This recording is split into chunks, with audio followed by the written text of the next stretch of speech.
Hello, hello, everyone. Today I am going to talk about some holiday boundaries. Is it time for a tune-up? Boundaries are fast. Not boundaries are fast approaching. The holidays are fast approaching. My my birthday is in 10 days. I don't like to acknowledge that the holidays are happening until after November 16th, but if anybody else has been watching television or whatever, it's like soon after Halloween hit, it was like November 1st, I started seeing Christmas stuff. And I'm like, that's seriously not allowed, like at all. But because the holidays are soon approaching, because Thanksgiving is in like 2 weeks, 2.5 weeks. It's the 23rd. I wanted to give you guys all a little tune up because, boundaries, of course, are always important, but especially during the holidays. And it's one of those things. Even I have a client who texted me this morning and she's like, how do you deal with toxic people? It's like, I don't. That's the short version of it. Because you have to have really strong boundaries. And if there are toxic people in your life, then it's up to you to create the boundary, whatever that boundary is, and then also decide whether or not you're going to put up with that toxic person in your life, and it's a lot easier said than done. But I pretty much don't allow toxic people in my life, and neither should you. So, whether or not they're family members or not. So, but, in general, when, we think of the holidays, everybody's like, oh, they're great. But a lot of the reality is the holidays are really hard for a lot of people for a lot of different reasons, right? It might be family of origin stuff or, grief or, maybe whatever, toxic family relationships. And so, when we are sitting across the holiday table, it is a struggle because a lot of times parents, family members have different beliefs, they have different ideologies, they have different values. And then also another reason why boundaries are so damn good this time of year is because, especially for empaths and people pleasers and overgivers, we spread ourselves way too thin. We are saying yes to everything. Even if you're extroverted, right? Like you want to go out and you want to do all the things and you want to go to the holiday parties or whatever.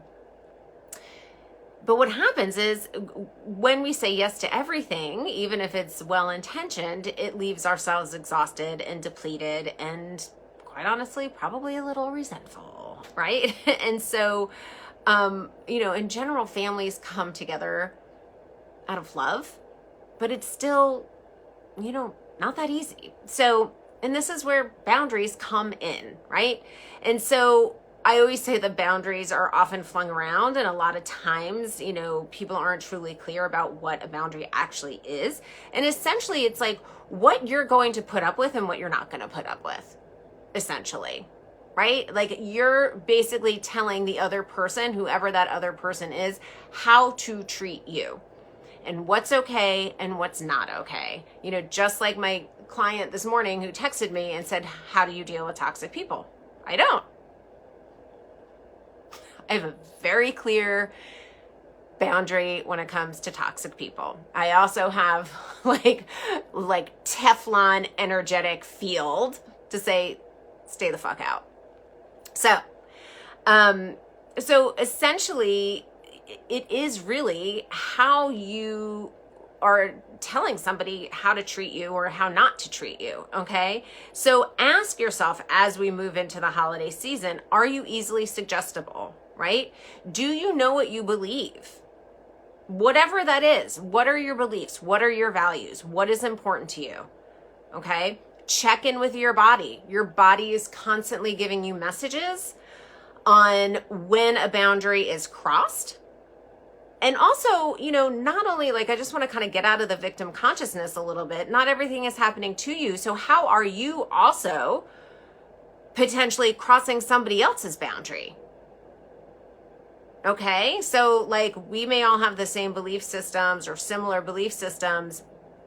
And if somebody else has a different one, how are we reacting to the other belief system? Are we trying to change their mind?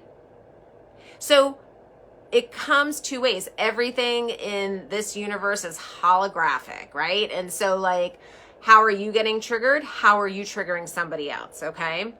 Also, can you hold on to your opinions? Like what happens when somebody differs in opinion than you? Do you fold? Do you cave? Do you say, oh, okay, maybe you're right? Can you listen with an open mind? This is a really good one about somebody else's differing opinion without becoming too rigid, right? We live in duality. There's tons of stuff going on in the world right now and different belief systems and different opinions and conflicts and all this kind of stuff. And while you may hold firm in your belief, can you sit across from someone, whether it's at the dinner table or wherever, and listen, deeply listen to this other person who has differing belief systems than you? If you can do that, that is not easy. It really is not easy. But if you can do that, that's when we build that bridge. Okay, that's when love, self-love, and love of other and giving and receiving energetically takes place. Okay, so if you are getting angry that somebody else's belief systems are differing than yours, and you're, balking about, how can they believe this thing and they're wrong, so are you. Spoiler alert, because that's how you're being viewed by the other person. I have my belief systems. I know what I believe, but another person may not believe that. But if I can deeply listen to them without getting super triggered and go, okay, like let's tap in out of the personality. Let's connect on a soul level, on a higher level, then isn't that kind of what we want to do? Wouldn't that bring us together? Right? And it all kind of starts, as like hokey as it sounds, but it all kind of starts in your own home. Right? Okay. So boundaries also refer to our thoughts, our ideas, our feelings, our viewpoints. And also how do they feel in opposition to another person, right? So if somebody else has these opposing views, how does that feel within yourself? So healthy boundaries include respectfulness and openness to another's ideas and values, period, even if they're opposing. Okay. And this is hard. It is. But the more that we can be open to another's beliefs, even if we don't agree to them, we become that bridge. And when we become that bridge, we can come together. And that's where true healing and unconditional love take place, in that space in between, in that bridge space. So that's what I have for you today, my friends. And if you need some extra support in setting boundaries, hit me up. Let me know, because I'm offering a little birthday pre-holiday season special for my one-on-one clients. So if you are interested, don't make me do math, but maybe it's about 20% off my regular price. But if you want to hop on the call with me, just let me know in the DMs and I will shoot over my Calendly link. Okay, mwah, bye for now. See you on the flip side.